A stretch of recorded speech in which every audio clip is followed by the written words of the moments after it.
Jazakillahu khairan.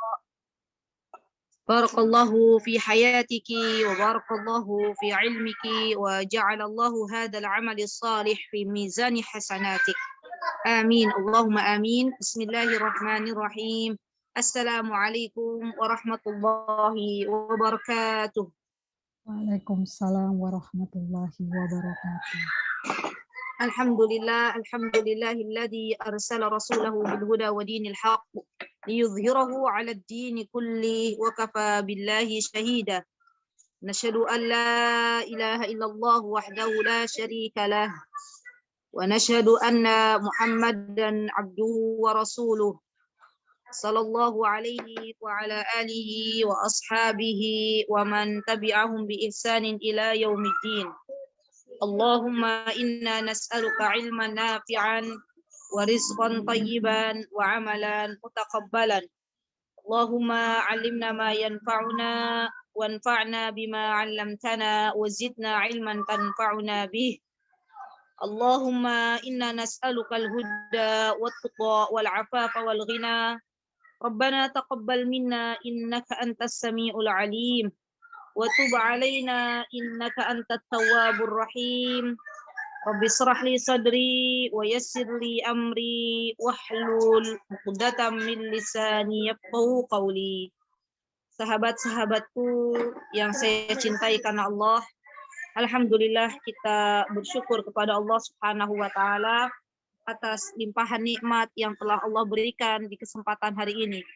Dan tentunya subhanallah, nikmat Allah yang begitu agung, nikmat Allah yang begitu luar biasa yang kita rasakan di sore hari ini adalah nikmat dikumpulkannya kita dalam majlis ilmu, subhanallah. Dan ini merupakan nikmat yang sangat besar karena sejatinya tidaklah kita beribadah kepada Allah Subhanahu wa taala kecuali kita mengetahui ilmunya terlebih dahulu. Dan tidaklah kita ingin diterima ibadah kita di sisi Allah kecuali kita harus berilmu dulu. Kita berdoa semoga apa yang kita dapatkan pada kesempatan kali ini Allah jadikan sebagai ilmu yang bermanfaat, dan semoga Allah Subhanahu wa taala senantiasa menjadikan kita semuanya hamba-hambanya yang senantiasa berfastabiqul khairat di dalam kebaikan. Amin, Allahumma amin. Salawat beriring salam, semoga tetap Allah limpahkan kepada suri tauladan kita Nabi Muhammad sallallahu alaihi wasallam, dan juga kepada keluarga besar beliau, kepada para sahabat ridwanullahi alaihim. Kita berdoa semoga kita semuanya kelak mendapatkan syafaat di hari kiamat nanti. Amin, Allahumma amin. Baik, nasta'inu billah. Hari ini kita akan belajar bersama-sama tentang macam-macam najis. Begitu ya, Kak Anita ya? Kita sekarang sampai ke macam-macam najis. Ini mohon maaf, banyak suara di tempat kami. Karena memang anak-anak di sini menghafal Quran, ada yang pulang siang hari, ada yang sampai sore hari. Ya, dan ini anak-anak full day, alhamdulillah belum dijemput oleh orang tuanya. Kemudian ada kelas sore juga. Kelas sore itu anak-anak yang SD-nya di luar, kemudian ingin menghafalkan Al-Quran, dan di sini alhamdulillah ala kulli hal Allah meramaikan rumah ini, dan semoga Allah berikan keberkahan di dalam rumah ini. Amin, Allahumma amin. Baik, Kak Anita, terakhir kemarin sampai tayamum selesai ya? Yuk. Baik, berarti sekarang kita memasuki tentang macam-macam najis. Boleh di-share? Atau sudah di-share ini? Qala al-muallif Abu Syuja al-Asfahani di dalam kitab beliau mengatakan macam-macam najis itu adalah wa kullu ma'in kharaja minas sabilaini najisun illal mani. Kata beliau, setiap benda yang mana benda itu, nah teman-teman, ya baik. Setiap benda yang keluar dari dua jalur, baik itu kemaluan depan, sabilaini, atau kita sudah mengenal yang namanya kemaluan depan itu kubul, atau kemaluan belakang, yaitu dubur, semua najis kecuali sperma atau kecuali mani. Nah, sebelum kita mengenal lebih jauh, teman-teman, apa itu sesuatu yang keluar dari dua lubang, yaitu lubang depan dan lubang belakang, alangkah baiknya kita mengenal dulu apa itu najis. Karena kalau di kitab ini langsung pembagiannya. Dan terkadang kita tidak tahu apa definisi najis itu sendiri. Dan najis ini subhanallah erat kaitannya dengan ibadah kita. Karena kita tahu bahwa ibadah yang kita lakukan itu harus bersih dari segala najis. Maka dari itu mohon untuk kita fokus ya dalam menuntut ilmu terutama masalah bab najis karena ini sangat berkaitan dengan pelaksanaan ibadah kita harian. Ya baik itu yang fardu maupun yang sunnah. Akhwati fillah rahimani wa rahimakumullah. Dan terkadang ya yang kita kira itu adalah najis ternyata bukan. Misal kotoran ayam misalnya mungkin beberapa orang akan menganggap itu najis. Tapi ternyata setelah dipelajari, ditelusuri bahwa kotoran yang daging hewan tersebut bisa dimakan itu bukan termasuk dari najis. Ini misalnya. Maka yuk kita belajar tentang apa sih sebenarnya definisi najis tersebut. Beberapa ulama, teman-teman, mengatakan seperti Syekh Abdul Azim Al-Badawi Al-Khalafi di dalam kitab beliau Al-Wajiz, ini juga boleh teman-teman baca. Beliau mengatakan bahwa kata najis ya itu adalah bentuk dari kata najis, maka jamaknya najasat ya, segala sesuatu yang dianggap kotor oleh orang-orang yang memiliki tabiat baik secara definisi secara bahasa. Nah, kalau definisi secara syar'i, secara terminologi, kalau tadi etimologi, sekarang secara terminologi, najis itu adalah benda yang mana dia seharusnya sebenarnya tidak boleh disentuh secara mutlak kecuali jika dalam keadaan terpaksa. Bukan karena benda tersebut haram atau kotor, dan bukan pula karena benda tersebut berbahaya untuk badan dan akal. Ya, nanti kita akan tahu sebenarnya najis itu seperti apa. Dan tidak semua teman-teman yang haram itu najis. Misal, contohnya, ini kaidah yang harus kita pahami. Misal, emas itu diharamkan oleh syariat dipakai oleh kaum laki-laki. Sepakat kan ya? Teman-teman tahu ya bahwa emas itu kan dilarang oleh Allah Subhanahu wa taala dipakai oleh kaum laki-laki. Boleh dipakai oleh kaum wanita. Tapi ini tidak boleh dipakai oleh kaum laki-laki, diharamkan. Tetapi ya tidak najis. Boleh laki-laki memegang emas yang mungkin dimiliki oleh istrinya. Ya. Jadi kaidah berlaku tidak semua yang haram itu najis. Dan juga tidak semua yang kotor itu najis. Ya, misal, mohon maaf sekali, misal ludah. Ludah itu bagi sebagian orang yang sangat sensitif itu adalah kotor ya. Makanya kita kalau meludah kan tidak di tempat sembarangan ya. Tetapi ternyata ludah itu bukan sesuatu yang najis. Nah, jadi kaidah berlaku tidak semua yang haram itu najis dan tidak semua yang kotor itu najis. Baik. Nah, ini yang harus kita pahami, kaidah yang harus kita pegang bersama-sama karena subhanallah sebenarnya nanti mudah-mudahan ya teman-teman ada kesempatan untuk belajar usul ya, usul min ilmu usul atau usul fiqh, teman-teman bisa belajar dan ini bagus banget kaidah-kaidah yang berkaitan dengan fikih terutama ya subhanallah. Mudah-mudahan nanti suatu hari kelak kita bisa membahasnya. Baik. Kemudian kita kembali ke kitab bahwa di dalam kitab ini disebutkan apa-apa yang keluar dari dua lubang itu najis kecuali mani. Beliau kemudian mengatakan wa ghuslu ini langsung mencuci. Baik. Tidak ada contohnya ya. Berarti contohnya saja. Kita ambil contoh yang keluar dari lubang kubul maupun dubur. Misal, ya.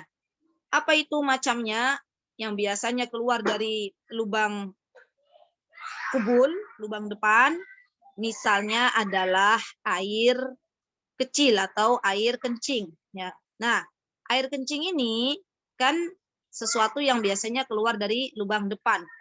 Maka air kencing ini disebut dengan najis karena dia bukan mani. Ya. Nah, bagaimana cara mensucikannya? Najis air kencing ini diantaranya adalah dengan membersihkan atau beristinja. Ya, beristinja. Dikatakan di dalam hadis Anas bin Malik ya tentang seorang badui yang kencing di masjid. Teman-teman mungkin pernah mendengar kisah ini. Kemudian orang badui itu nggak tahu kalau ternyata kencing itu harus di kamar mandi misalnya atau di tempat yang khusus pada waktu zaman Rasulullah SAW. Dan ternyata dia kencing di masjid. Kemudian para sahabat ya waktu itu berusaha untuk mencegahnya. Tapi subhanallah Nabi kita Muhammad SAW beliau subhanallah dengan akhlak yang mulianya, beliau mengatakan biarkan dia orang Badui itu kencing sampai tuntas, teman-teman. Karena kita tahu ya kalau misalnya kita usir orang Badui dalam keadaan dia masih kencing, maka najisnya akan kemana-mana. Ya subhanallah. Dan setelah orang Badui itu menyelesaikan hajatnya, teman-teman, maka Rasulullah SAW pun menyuruh para sahabatnya untuk mengguyur atau menyiram air kencing orang Badui itu dengan seember air. Ya, subhanallah. Nah ini diantara cara mensucikannya. Subhanallah. Sampai-sampai orang Badui itu mendoakan kebaikan yang beliau sematkan hanya untuk Nabi kita Muhammad Sallallahu Alaihi Wasallam. Ya Allahu Akbar. Inilah kemuliaan akhlak Rasulullah Sallallahu Alaihi Wasallam, teman-teman.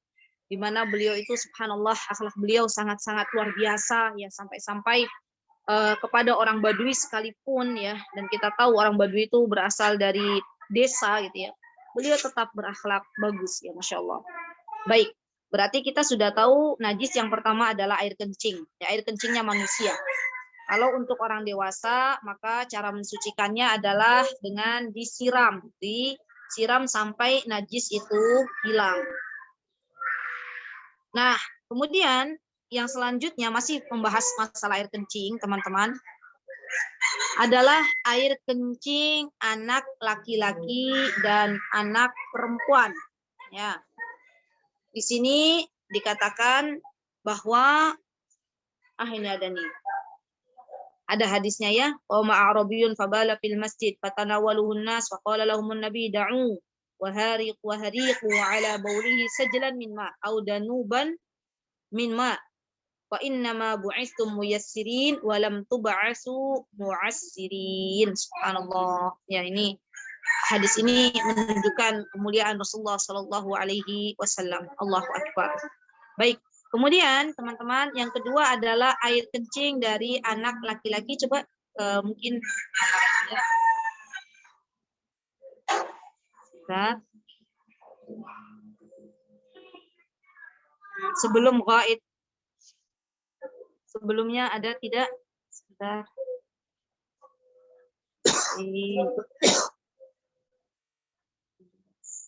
Sampun, halas. Cukup.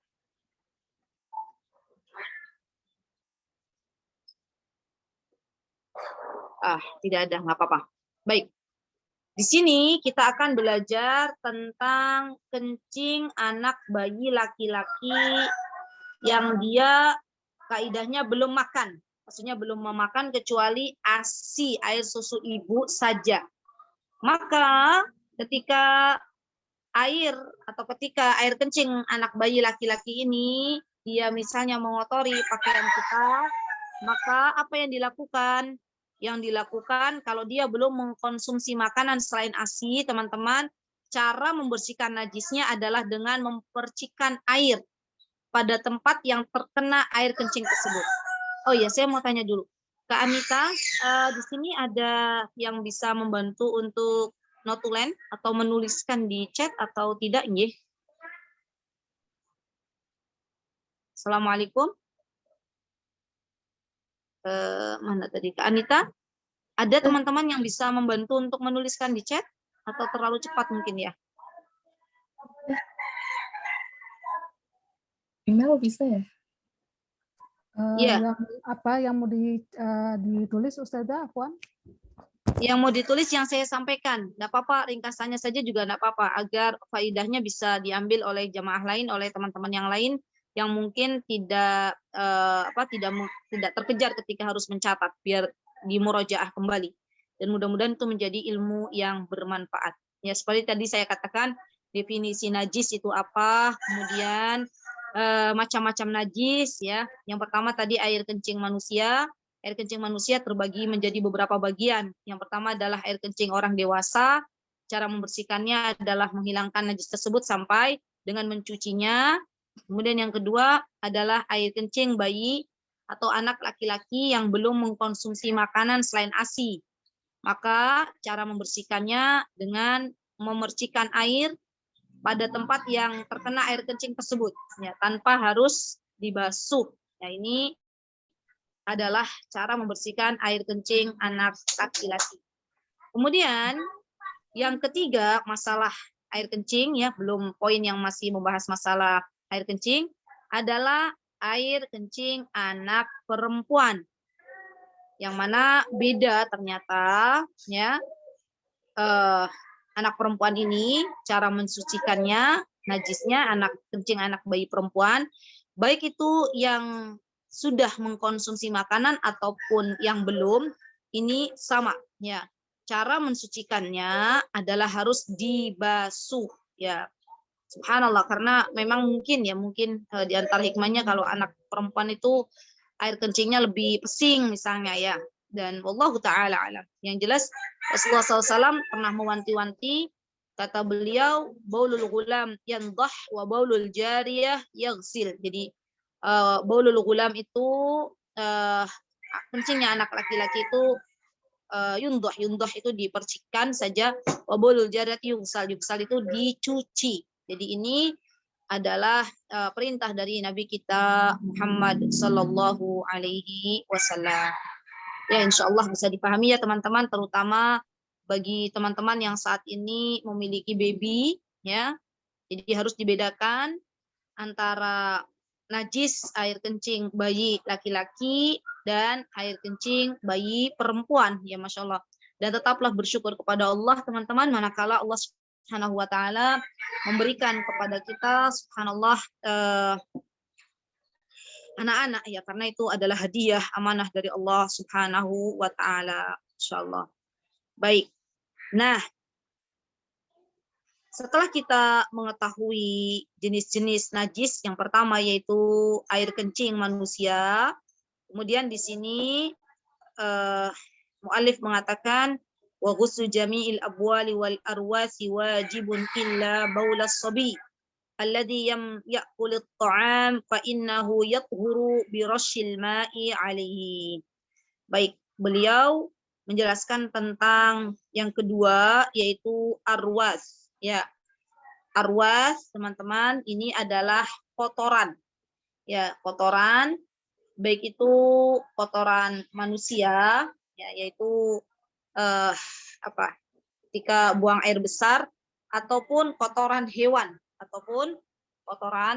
maka ini adalah yang kedua adalah kotoran. Nah, kotoran ini juga dibagi-bagi lagi ya teman-teman. Ada yaitu kotoran manusia ya, dan kotoran manusia ini tentunya ya pasti sepakat para ulama kotoran manusia adalah najis dan tidak diperbolehkan. Oh iya, mohon maaf saya tadi sebenarnya ada kaidah yang lupa. Tidak diperbolehkan teman-teman berobat dengan kotoran ataupun dengan air kencing. Ingat ya, kotoran dan air kencing manusia itu najis. Maka tidak diperbolehkan untuk berobat dengannya. Karena saya pernah mendengar ada orang-orang yang mereka mengambil jalur untuk berobat itu ternyata dengan kotoran ya. Naudzubillah summa naudzubillah, padahal kita tahu yang namanya kotoran ataupun air kencing itu adalah sesuatu yang najis. dan tidak mungkin Allah Subhanahu wa taala memerintahkan untuk berobat dengan sesuatu yang najis. Baik. Nah, kemudian setelah kita tahu bahwa kotoran manusia adalah sesuatu yang najis, maka yang akan kita bahas masih masuk dalam kotoran ini adalah kotoran hewan. Ya, kotoran hewan. Nah, kotoran hewan ini teman-teman dibagi menjadi dua. Ya, kalau ada yang bisa menulis bagan di buku, tulis saja, enggak apa-apa. Ya. Dibagi menjadi dua, yaitu kotoran hewan yang dagingnya tidak boleh dimakan dan kotoran hewan yang dagingnya boleh dimakan. Nah, yang termasuk najis adalah kotoran hewan yang dagingnya tidak boleh dimakan. Ya, sekali lagi, yang najis adalah kotoran hewan yang dagingnya tidak boleh dimakan. Nanti teman-teman bisa cari ya kira-kira apa ya kotoran yang hewan yang dagingnya tidak boleh dimakan. Kalau misalnya kotoran kambing kan berarti nggak najis ya, karena itu kan bisa dimakan daging kambingnya. Atau misalnya apa yang tidak boleh dimakan, harimau misalnya. Harimau itu kan nggak boleh dimakan dagingnya. Maka kotorannya juga najis. Ya, jadi kotoran hewan dibagi menjadi dua. Ya, baik. Nah, kemudian teman-teman yang dimuliakan oleh Allah Subhanahu wa taala, di sini mu'alif langsung kalau tentang hewan langsung beliau menjelaskan tentang hewan-hewan yang najis ya, anjing dan babi. Baik, sebelumnya saya ingin menambahkan sedikit tentang masalah najis ini agar lebih tuntas kita belajar. Ada beberapa macam najis ya teman-teman. Jadi tidak ada di kitab Matan Abu Syuja, tapi nanti bisa untuk teman-teman lengkapi ya. Karena subhanallah ternyata masalah najis ini adalah masalah yang sangat-sangat penting ya, karena berhubungan dengan kehidupan kita. Baik. Kemudian di antaranya teman-teman ya, di antara najis itu adalah madi dan wadi. Nah, ini juga penting. Nanti teman-teman kalau belum tahu apa itu madi, apa itu wadi, mungkin sebagian teman-teman tahu ya apa itu madi, apa itu wadi, tapi sebagian teman-teman yang lain mungkin belum tahu apa sih sebenarnya madi dan apa itu sebenarnya wadi.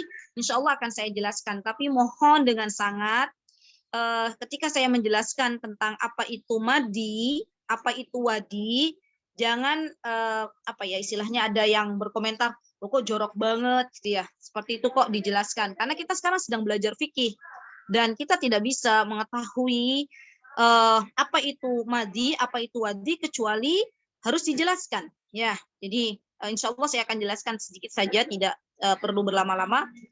Madi itu teman-teman adalah cairan yang bening. Cairan bening, bentuknya sifatnya dia lengket, ya.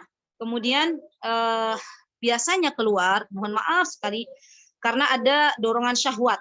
Ya, karena ketika syahwat itu memuncak, misal contohnya, mohon maaf ya saya harus menyebutkan, misalnya ketika suami istri bercumbu, ya walaupun itu tidak sampai ke hubungan suami istri, misalnya ketika bercumbu, maka kemudian keluar cairan, ya mohon maaf di celana dalamnya misalnya, dan cairan tersebut bentuknya bening, kemudian dia lengket, ya, maka ini adalah madi, ya. Dan keluarnya itu tidak sampai memancar. Sifatnya madi itu ketika keluar tidak memancar, kemudian tidak membuat lelah, ya. Bahkan terkadang keluarnya madi ini teman-teman tidak terasa, ya, tidak terasa. Maka kita harus bisa mengetahui sebenarnya cairan yang keluar, mohon maaf ya, di celana dalam kita itu apa? Apakah itu memang madi? Kalau memang itu madi, berarti mungkin sebelumnya teman-teman ada apa ya, ketika kondisi di mana syahwatnya memuncak ya, berarti kemudian ada air sesuatu yang keluar di celana dalam teman-teman, maka itu adalah madi dan ini adalah najis. Sebentar teman-teman, ini saya kasih kegiatan dulu sebentar untuk putra saya Hamzah sebentar.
Baik teman-teman, jazakumullahu khairan sudah menunggu.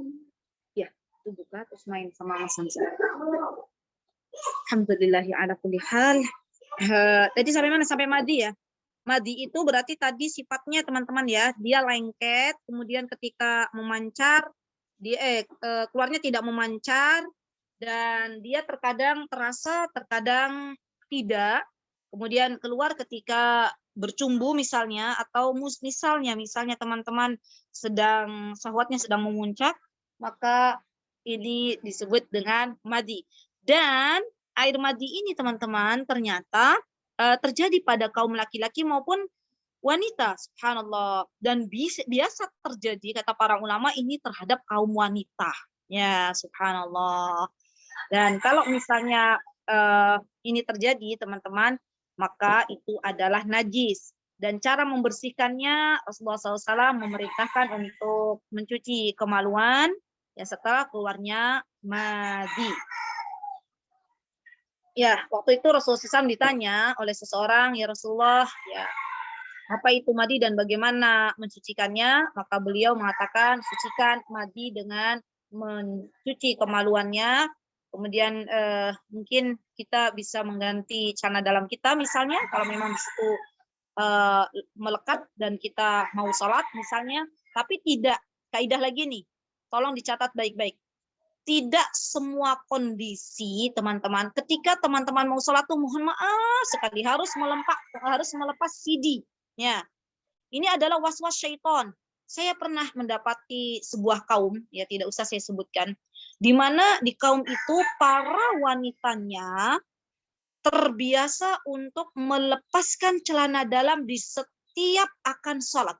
Ya, bisa dibayangkan nggak teman-teman? Kalau seandainya nih misalnya ada kejadian, misal dari kaum itu, ya dari rombongan yang biasa wanita itu melepas CD-nya, misalnya nih, pas lagi di tempat umum, di kamar mandi umum, entah di rest area, misalnya di tol. Kemudian itu celana dalam digantung dan lupa untuk mengambilnya. Apa yang terjadi? Subhanallah. Maka jangan dibiasakan. Kalau memang, mohon maaf ya, celana dalam kita itu bersih, tidak ada apa-apanya, tidak usah diganti. Ketika akan sholat ya dipakai. Ya. Kalau setiap kita akan sholat, kita ganti celana dalam, kita ganti, itu was-was dari syaitan. Ingat, itu was-was dari syaitan. Ya, baik. Kemudian yang keberapa ini tadi? Yang ketiga ya, berarti ya yang ke satu kan tadi air kencing, dua kotoran. Yang ketiga madi, yang keempat adalah wadi. Nah, ini juga wadi, ini juga kita harus tahu apa sih wadi? Wadi itu teman-teman cairan berwarna putih dan kental. Kalau tadi madi warnanya bening, kalau wadi warnanya putih.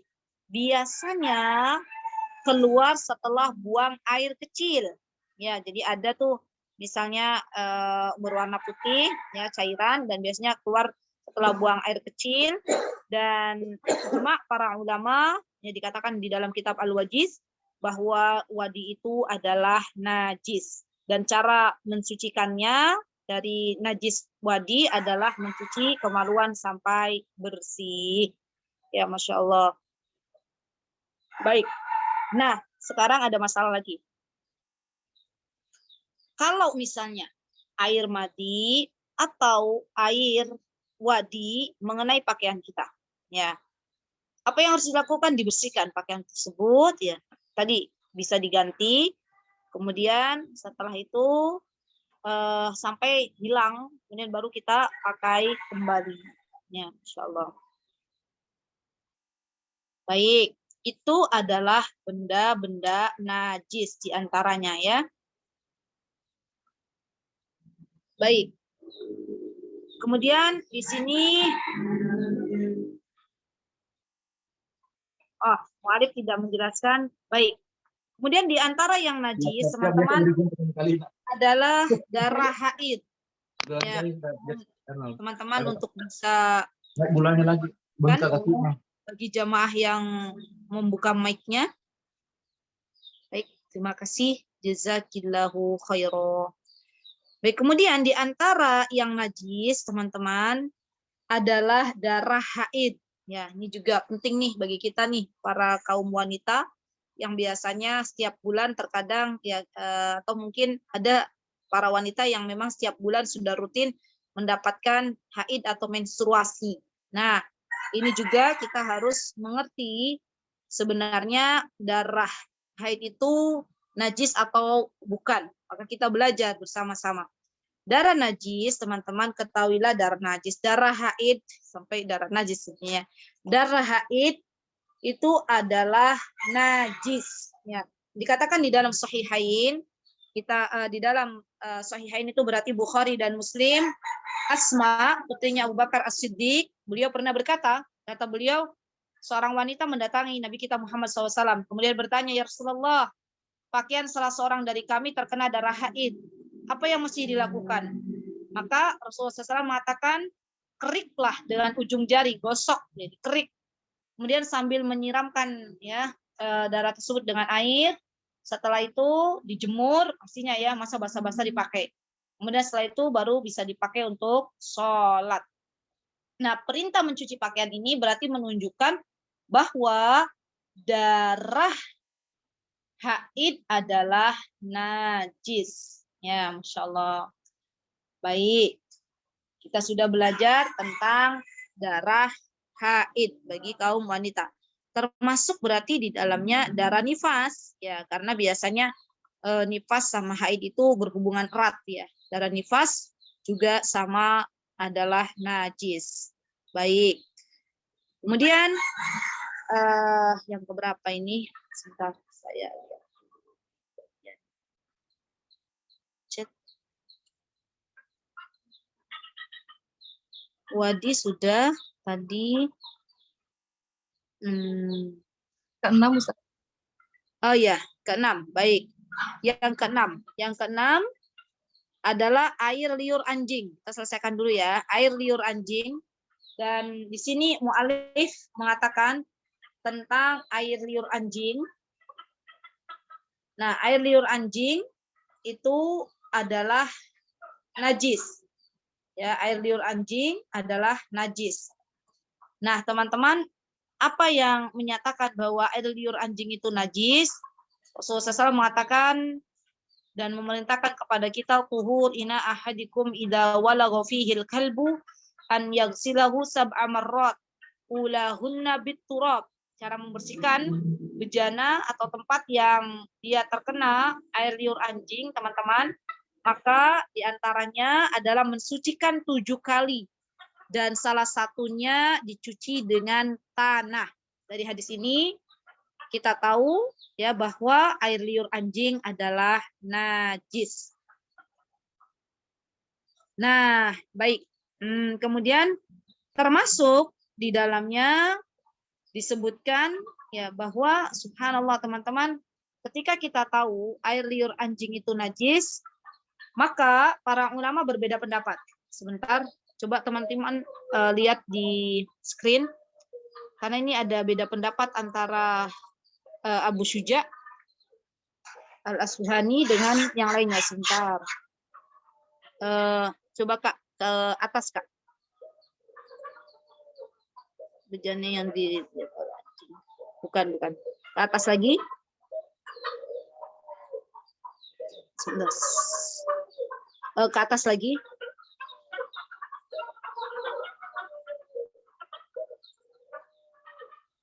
Sudah. Cukup.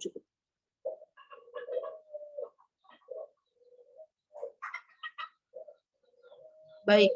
Di sini lihat teman-teman. Mu'alif mengatakan, ya ini yang ada di kitab Matan Abu Syuja. Di sini saya bacakan matan kitabnya. Kata beliau, wal hayawanu kulluhu tahir illa al-kalba wal khinzir wa ma tawallada minhuma aw min ahadihima wal maitatu kulluha najisah illa as-samaka wal jarada wal adami. Teman-teman bisa lihat artinya di screen. Kata beliau, ya, kata Abu Syuja, semua hewan itu suci kecuali anjing dan babi serta yang lahir dari keduanya atau dari salah satunya. Maksudnya semua tubuh hewan itu dalam kondisi suci ketika hidup, ya. Sebab berarti di sini teman-teman di dalam kitab ini Abu Syuja mengatakan apa sayangku? Kenapa tadi udah dikasih puzzle? Hah? Ini dipanggil Bapak. Ya dipanggil. Main sama Mas siapa? Mas Ryan, Mas Eko, Mas Ryan. Udah pulang? Udah panggil lagi Mbak Fatih. Main nama Atung. Hah? Panggil Mbak Fatih. Pas. Sanja, sorry. Ya enggak lah. Sebentar. Ini ada iklan lagi.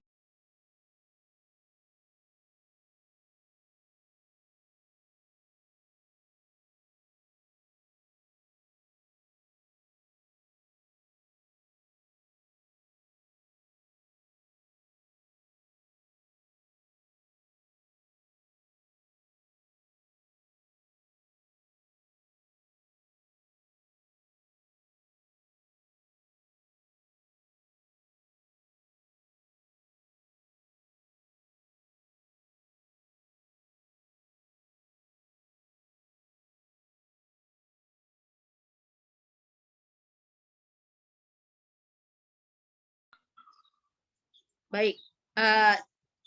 Jazakumullah khair teman-teman. Sudah menunggu. Kita kembali lagi ke kitab Matan Abu Syuja, ya. Judul aslinya adalah Matan Al-Ghayyah wa Taqrib yang ditulis oleh Abu Syuja Ahmad bin Husain bin Ahmad Al-Asfahani. Beliau nih yang mengatakan bahwa kata beliau tubuh anjing dan babi itu najis. Ya. Beliau berdalil dengan surah Al-An'am ayat 145. Beliau mengatakan aulahma khinzirin fa innahu rijsun, atau daging babi. Karena daging babi itu adalah najis. Namun teman-teman, ada sebagian ulama yang mengatakan bahwa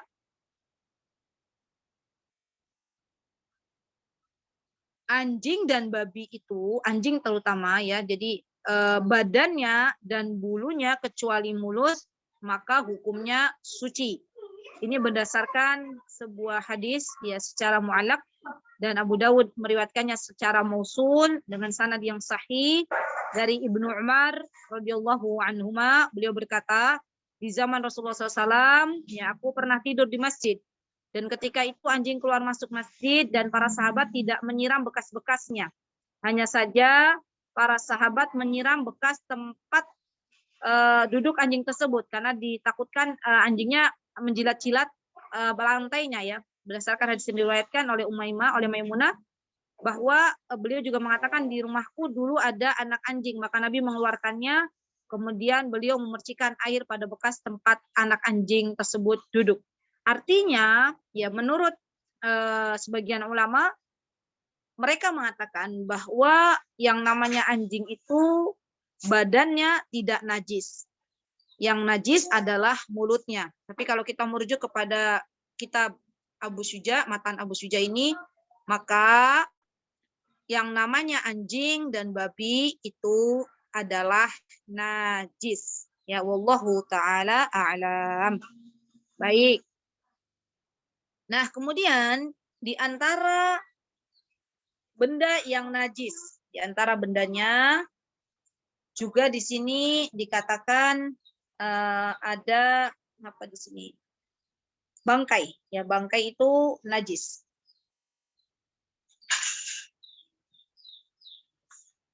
Bangkai itu najis, teman-teman, dan di sini ada pengecualian.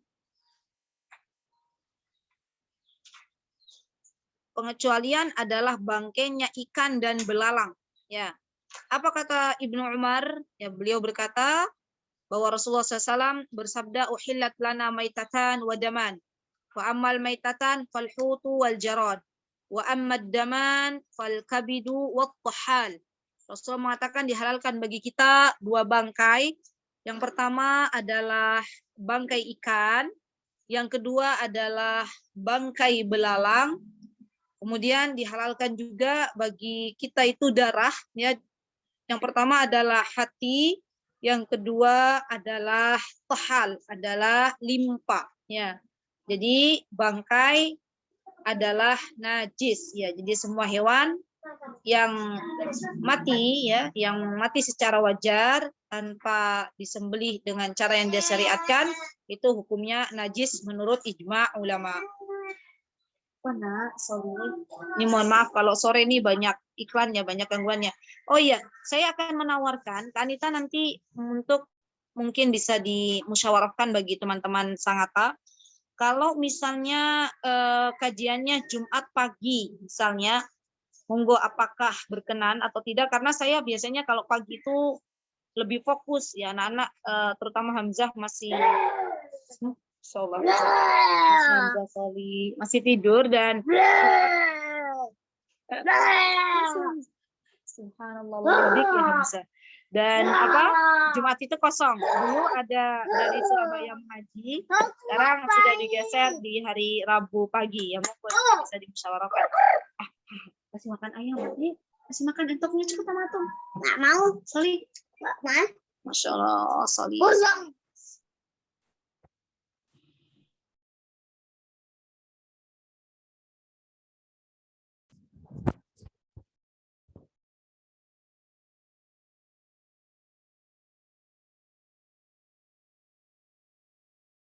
Baik.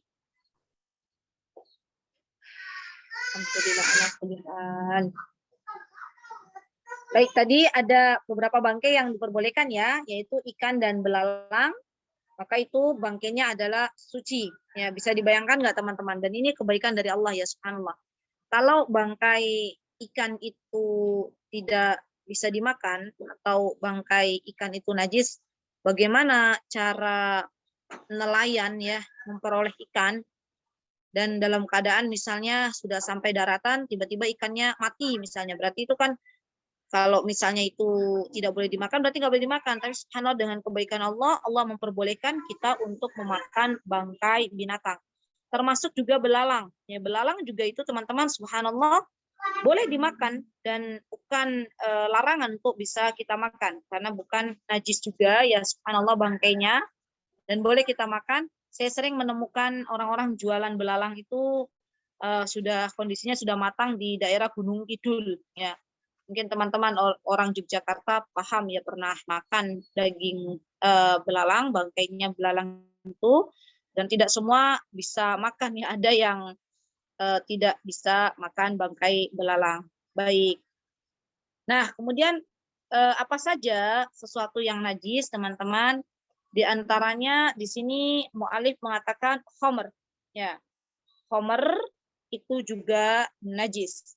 Beliau mengatakan idza takhallalatil khamratu bi nafsiha tahurat wa in khullalat bi tarhin syai'in fiha lam tathur.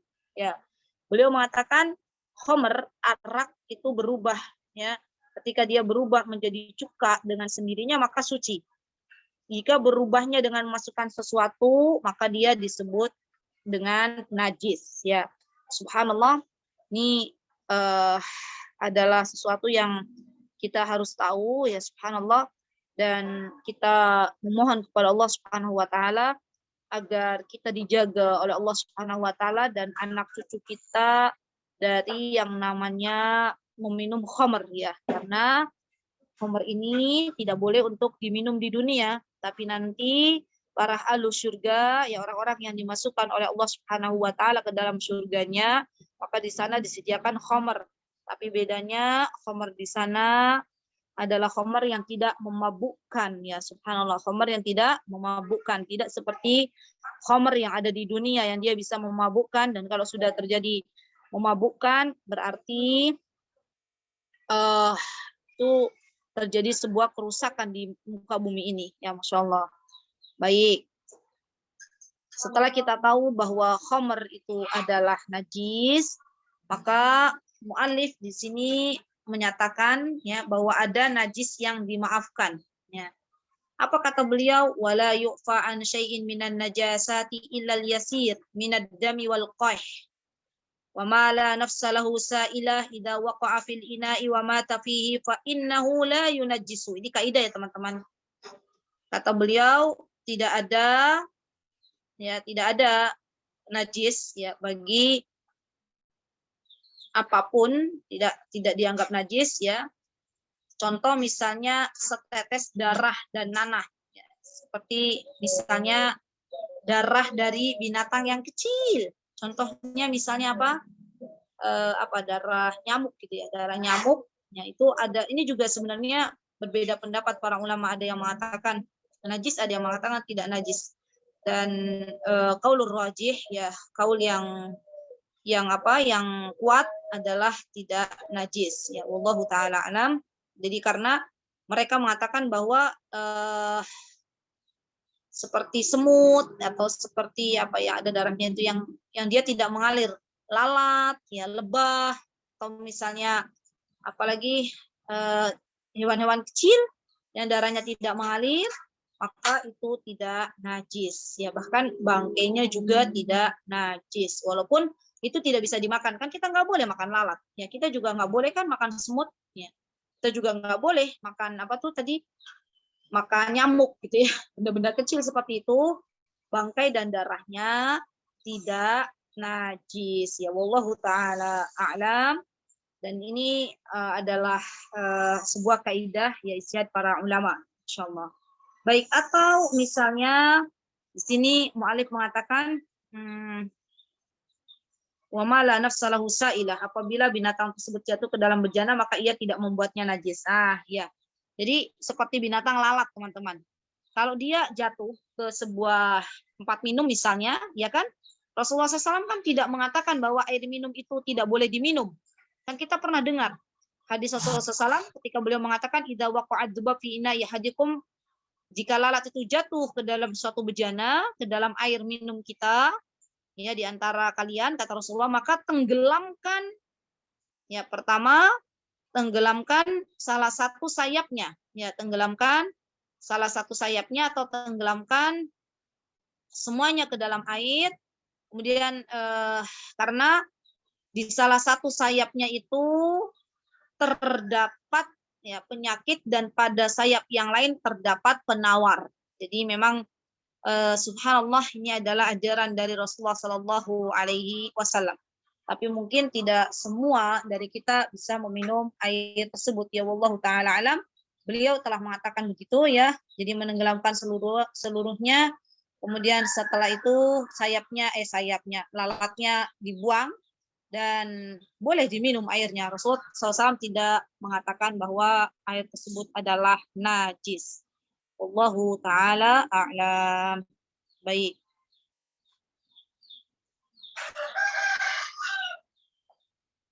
Kemudian teman-teman yang dimuliakan oleh Allah Subhanahu wa taala, apalagi macam-macam najis, ya, yang diperdebatkan oleh para ulama di dalam kitab-kitab fikihnya. Contohnya diantaranya adalah muntah, ya. Muntah itu juga ada yang mengatakan najis, ya.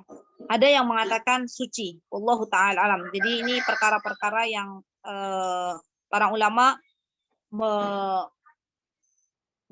berbeda pendapat, dan qaulur rajih, kaul yang menguatkan, pendapat yang kuat, muntah itu adalah najis. Ya wallahu ta'ala a'lam.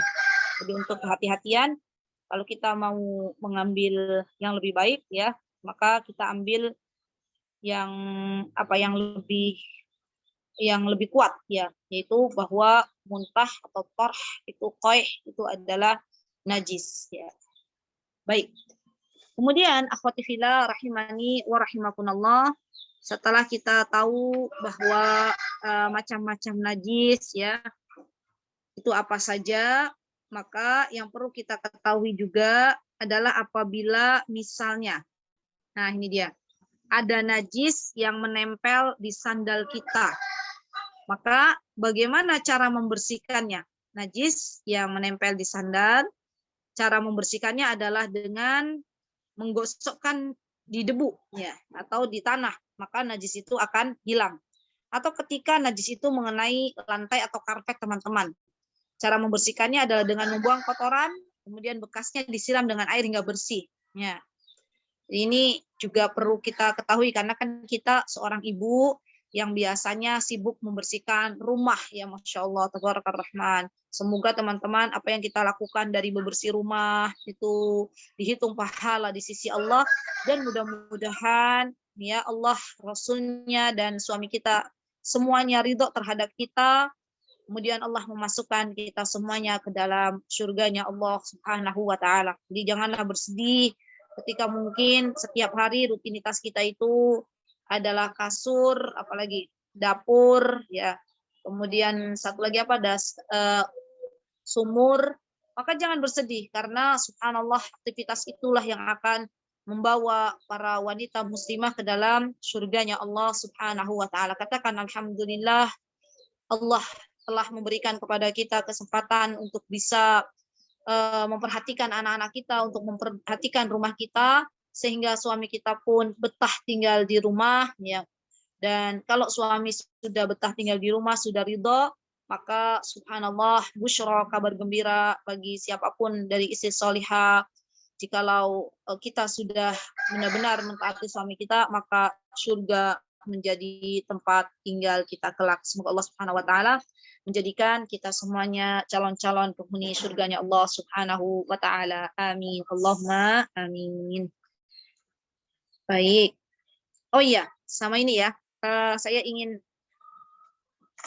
menyampaikan sedikit berkenaan dengan kita nih, kaum wanita. Jadi ini pernah dibahas di kitab Umdatul Mar'ah ketika saya mengajar offline. Ketika ada seorang wanita, dia memakai baju yang mungkin baju tersebut sampai menyentuh tanah, ya. Maka cara atau ketika menyentuh tanah kan mungkin ada najis yang terbawa, gitu ya. Nah, cara mensucikan ujung bawah pakaian wanita, teman-teman, terutama kita nih, kan mungkin teman-teman bisa pernah melihat ya, seorang wanita yang pakaiannya itu sampai ngelewer-ngelewer, punya bahasanya Jawa ini ngelewer-ngelewer, sampai ke tanah gitu loh, sampai panjang. Nah, sebagian orang mungkin akan mengira itu gimana sih mbaknya pakai baju kok sampai panjang begitu lah. Nanti kalau kena najis kepiye? Kalau kena najis bagaimana? Ya. Subhanallah. Ternyata teman-teman, Masya Allah, ini sudah pernah terjadi pada zaman Rasulullah SAW. Jadi waktu itu, subhanallah, ada seorang wanita bertanya kepada Ummu Salamah. Ya, Ummu Salamah itu istrinya Rasulullah SAW. Kemudian beliau mengatakan, wanita ini sesungguhnya aku termasuk wanita yang memanjangkan ujung pakaian. Dan aku biasa berjalan di tempat yang mungkin tidak selalu bersih, ya. Mungkin di tempat yang kotor juga pernah aku jalani. Maka Ummu Salamah pun menjawab, ya. Beliau mengatakan Nabi kita Muhammad SAW pernah bersabda, ya, najis yang menempel pada pakaian, ya, baik itu pakaian wanita, ya, maka disucikannya dengan tanah yang ia lewati setelahnya. Ya, subhanallah. Jadi sekarang kita tahu teman-teman, kalau ada teman-teman kita para wanita yang memakai baju yang panjang-panjang itu, ya, mungkin teman-teman akan lebih jelas melihat wanita-wanita yang demikian ketika teman-teman diberikan kesempatan oleh Allah Subhanahu wa Ta'ala untuk berhaji atau berumrah, ya, mengunjungi Baitullah, Masjidil Haram, dan juga mengunjungi Masjid Nabawi, maka teman-teman akan banyak mendapati para wanita-wanita sana kalau pakai abaya itu sampai ngengser-ngengser, sampai bajunya itu apa tuh, sampai ke lantai-lantai gitu loh, Masya Allah.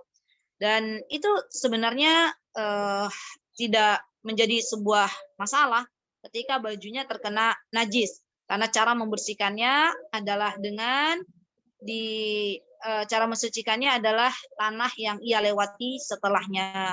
Wallahu taala a'lam. Baik, Kak Anita, ini saya sampai jam berapa ya? Ada tanya jawab napa mboten?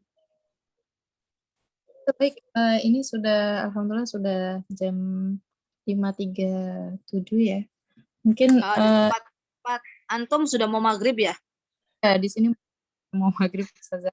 Baik, Baik. baik. Berarti kita cukupkan sampai di sini dulu ya. Ya, baik Ustazah. Oh ya Ustazah, untuk kajian selanjutnya berarti bisa di Jumat pagi ya Ustazah. Nanti saya sampaikan. Dimusyawarahkan dulu. Iya, dimusyawarahkan dulu, silahkan. Nanti kalau sudah musyawarah dengan teman-teman, baru nanti disampaikan saja ke bagian adminah kami. Insya Allah nanti beliau sampaikan kepada saya, insya Allah. Gitu ya. Barakallahu fiik. Allah, jazakillahu khairan Ustazah. Iyaki fajazakillahu khair. Alhamdulillah, tidak terasa sudah di akhir penghujung ya teman-teman. Kita telah mendengar pemaparan materi dari Ustazah Ummu Yasir yang Masya Allah sangat jelas dan gamblang. Sepertinya bunda-bunda, ummahat, akhwat sudah tidak sabar untuk mengajukan pertanyaan. Silahkan, dipersilakan bagi ada yang ingin ditanyakan. Atau, ini sudah ada, ini mau Bu Evi ya? Dipersilakan kepada Bu Evi, langsung bertanya mungkin. Ya, Assalamualaikum warahmatullahi wabarakatuh. Waalaikumsalam warahmatullahi wabarakatuh. Ibu Evi, silakan memperkenalkan diri. Ya, nama Ustazah, Ana Evi Yusnita. Ana mau bertanya Ustazah. Ibu Evi ini dari mana Ibu? Dari Tangerang Ustazah.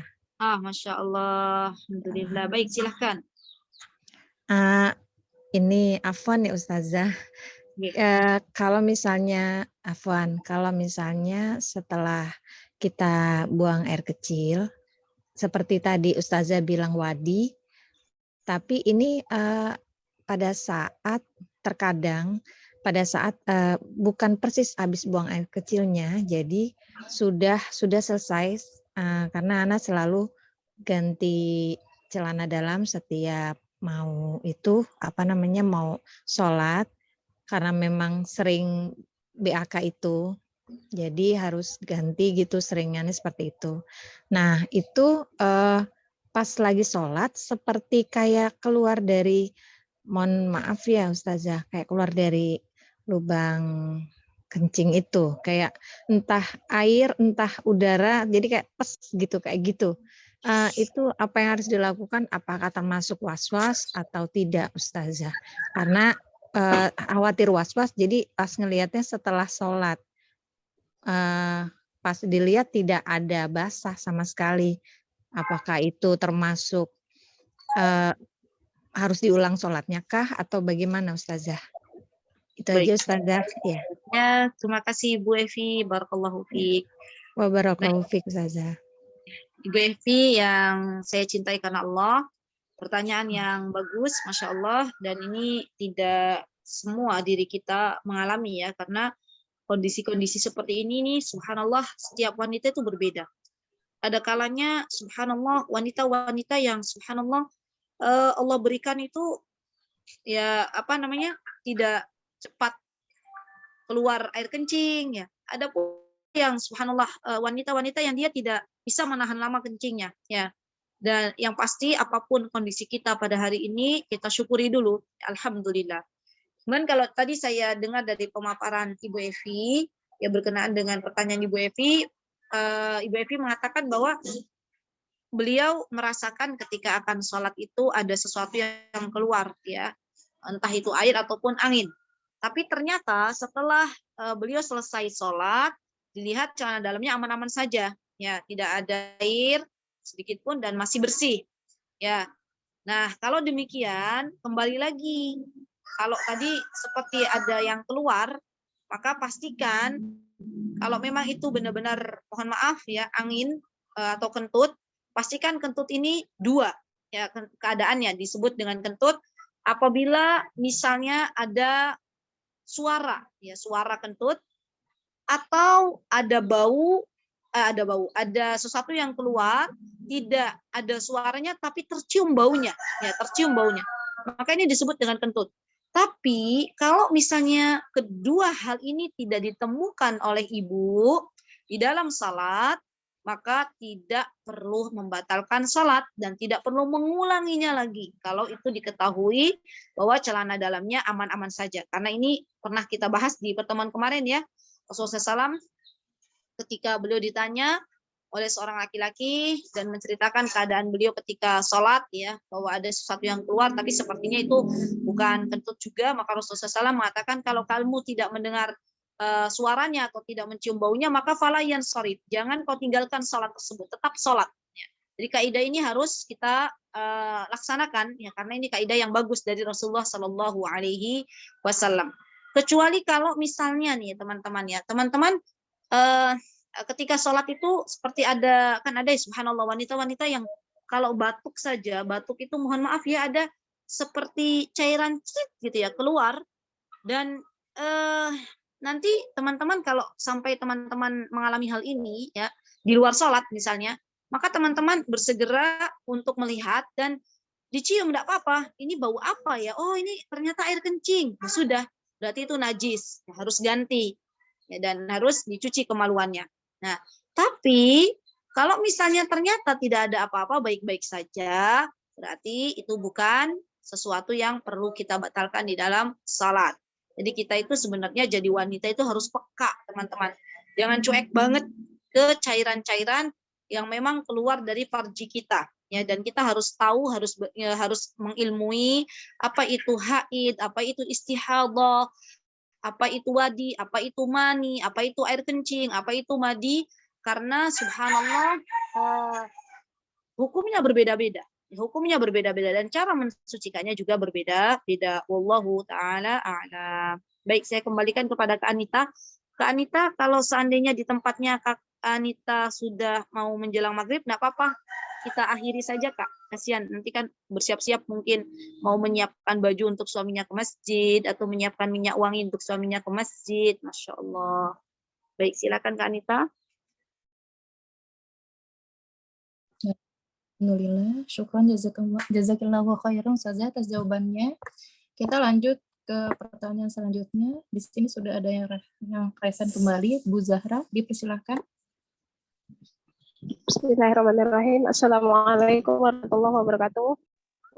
Waalaikumsalam warahmatullahi wabarakatuh. Ustazah, Afwan izin tanya, ada 2 pertanyaan. Yang pertama, Zahra dari mana? Sebentar. oh iya, saya Zahra Anggraini dari Palembang, Ustazah. Palembang, baik. Ya, bagaimana Ibu Zahra? Ini satu saja ya, satu saja ini karena paling resen ya. Ya, Ustazah, perihal keputihan. Keputihan itu termasuk najis enggak? Mengingat saya ini sudah beberapa tahun ke belakang ini sakitnya itu sering keputihan, sudah ikhtiar berobat juga.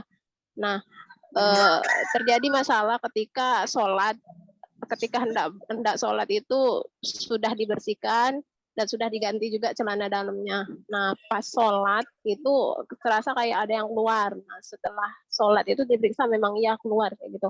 Apakah itu termasuk najis dan sholatnya itu batal dan harus diganti dengan sholat yang baru atau gimana itu Ustazah?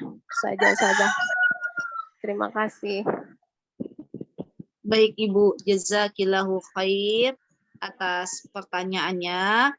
Dan saya tadi tidak menyebutkan bahwa keputihan itu najis atau bukan, karena memang banyak pendapat para ulama ya, dan berbeda-beda pendapatnya. Ya, berbeda-beda pendapatnya. Ada sebagian ulama yang mengatakan bahwa keputihan itu adalah suci, ada pula yang mengatakan bahwa keputihan itu adalah najis.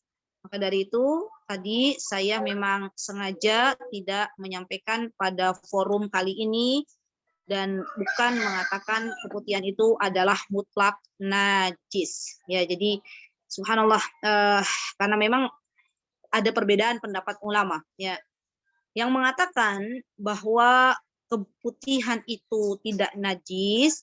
Di antaranya adalah Imam Nawawi rahimahullahu taala. Ya, jadi Imam Nawawi beliau mengambil sebuah keputusan bahwa keputihan itu tidak najis, artinya suci.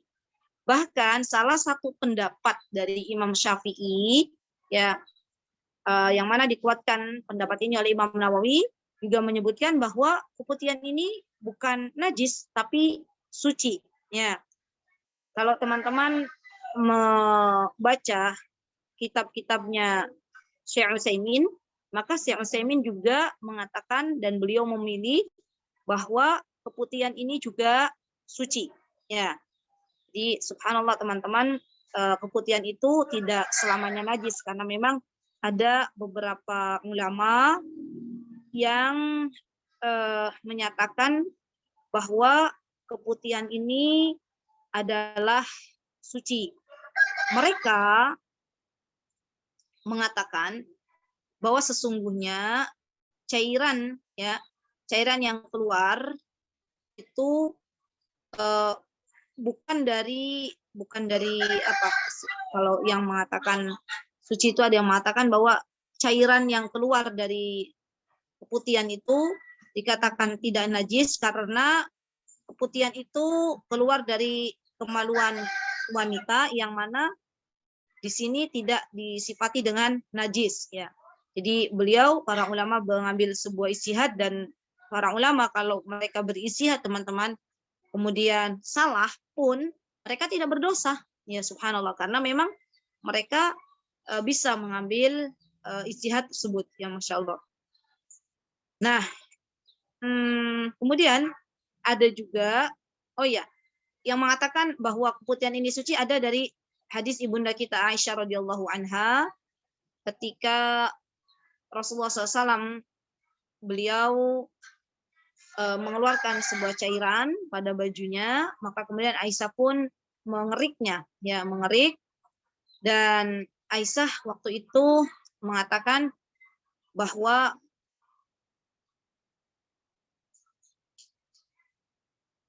air maninya Rasulullah waktu itu juga melewati jadi bercampur dengan sesuatu yang keluar dari ibunda Aisyah radhiyallahu anha, dan ini kata beliau menunjukkan bahwa sesungguhnya keputihan dan air mani itu disamakan, yaitu suci, ya subhanallah. Nah, artinya teman-teman, kalau itu suci berarti air mani tidak najis. Nah, pendapat yang kedua yang mengatakan bahwa keputihan itu adalah najis, mereka menyamakan keputihan tersebut dengan air kencing. Jadi kalau air kencing itu najis, maka keputihan juga najis. Ya wallahu taala alam. Ar-rajih, pendapat yang terkuat dari beberapa dalil yang dikemukakan oleh para ulama, mengatakan bahwa keputihan itu suci dan tidak najis, ya wallahu taala alam, dan ini pendapat yang terkuat. Baik, silahkan Kak Anita, saya kembalikan kepada Kak Anita.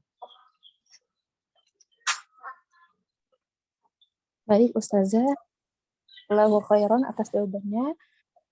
Semoga Bu Zahra dapat memahami apa yang disampaikan oleh Ustazah. Baik,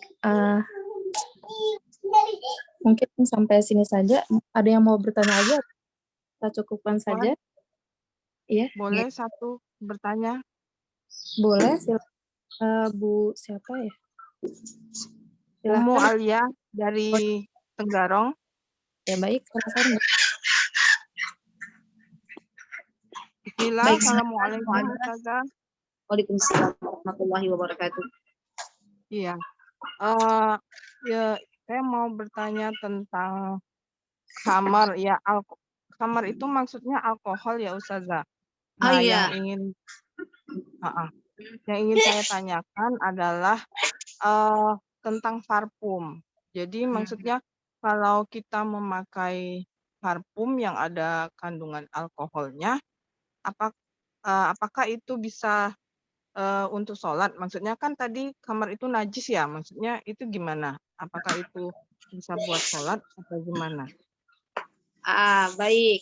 Ya, Masya Allah, jazakillah khair. Ini Masya Allah dari pertanyaannya menunjukkan bahwa ibu-ibu ini Masya Allah ingin mengetahui lebih dalam lagi. Masya Allah, tabarakar rahman. Jazakumullahu khair kepada ibu-ibu yang telah bertanya, Masya Allah. Dan subhanallah, pertanyaan ini yang mungkin Masya Allah menunjukkan keinginan tahuan ibu-ibu, Masya Allah. Baik.